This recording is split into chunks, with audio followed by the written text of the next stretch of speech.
FIFA বিশ্বকাপে কি football খেলা হচ্ছে নাকি আমেরিকার নোংরা রাজনীতি? কেন ইরানকে বিশ্বকাপ থেকে বাদ দিতে এতটা বলি এখন ফিফা? ইরানের একদম বৈধ একটা গোলকে যেভাবে অবৈধ ঘোষণা করা হলো, তা দেখলে যে কোনো ফুটবল ভক্তের চোখ কপালে উঠবে। এটা কি স্রেফ রেফারির ভুল, নাকি এর পিছনে লুকিয়েছে আমেরিকার এক আন্তর্জাতিক ষড়যন্ত্র?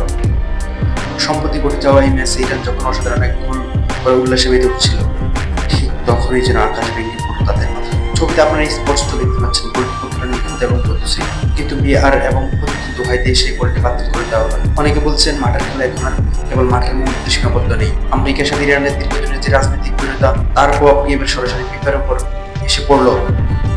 আমেরিকার ইশারাতে ইরানকে টুর্নামেন্ট থেকে ছিটকে দেওয়ার এই কৌশল সব সাজানো হয়েছে। যাই হোক, অবশ্যই আমাদের সবার একটাই সওয়াল, ইরান শেষ 32-এ খেলার সুযোগ পাবে? ফুটবলের মতো একটা নিরপেক্ষ খেলায় এমন রাজনৈতিক হস্তক্ষেপ মেনে নেওয়া যায়? আপনার কি মনে হয়, ইরানের সাথে কি আসলে অন্যায় করা হয়েছে, নাকি রেফারি সঠিক সিদ্ধান্ত নিয়েছিলেন? আপনার মূল্যবান মতামত কমেন্ট বক্সে অবশ্যই জানান। আর ফুটবলের এমন সব ইনসাইড স্টোরি এবং ব্রেকিং নিউজ সবার আগে চ্যানেলটি এখনই সাবস্ক্রাইব করুন।